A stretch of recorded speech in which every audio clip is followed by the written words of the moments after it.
Bismillahirrahmanirrahim.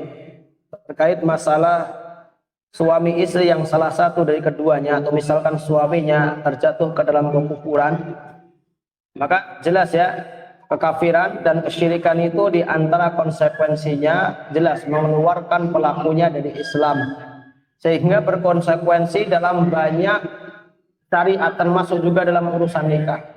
Makanya kekafiran dan kesyirikan itu melepaskan tali ikatan pernikahan.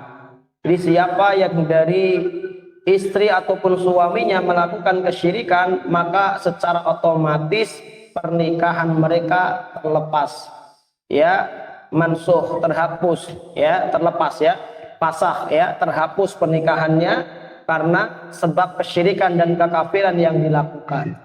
Ya, jelas ya.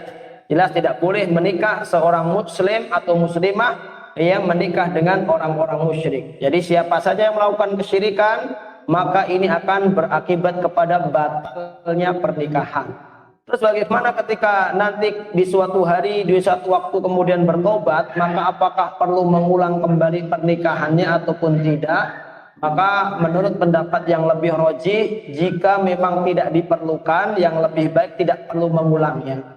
Karena ketika salah satu dari keduanya bertobat, maka apa-apa yang pernah dilakukan dari kekufuran itu kemudian hilang, ya, artinya dihapuskan oleh Allah Ta'ala. Maka kemudian mereka bisa kembali lagi tanpa akad nikah yang baru, kecuali kalau dibutuhkan. Misalkan kalau nggak diulang nanti misalkan akan menimbulkan madharat, maka boleh untuk tajdidun nikah, memperbarui akad nikah demi tercapainya maslahat dan terhindarnya dari madharat. Namun kalau tidak ada madharat yang sekiranya terjadi, maka tidak perlu mengulang akad nikah, cukup dengan bertaubat. Ini lebih baik dan lebih selamat. Karena dahulu para sahabat juga ketika mereka di masa jahiliyah, ketika mereka masuk Islam pun tidak diminta untuk mengulang kembali pernikahannya.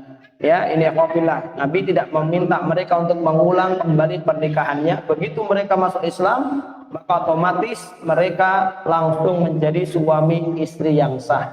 Demikian pula keadaan yang tadi ya, ketika memang ada yang jatuh ke dalam kesyirikan, kemudian ikatan pernikahan mereka terlepas, kemudian bertobat, maka setelah itu ya otomatis ya pernikahan kembali lagi dengan taubatnya ya istri atau suami dari kesyirikannya bisa.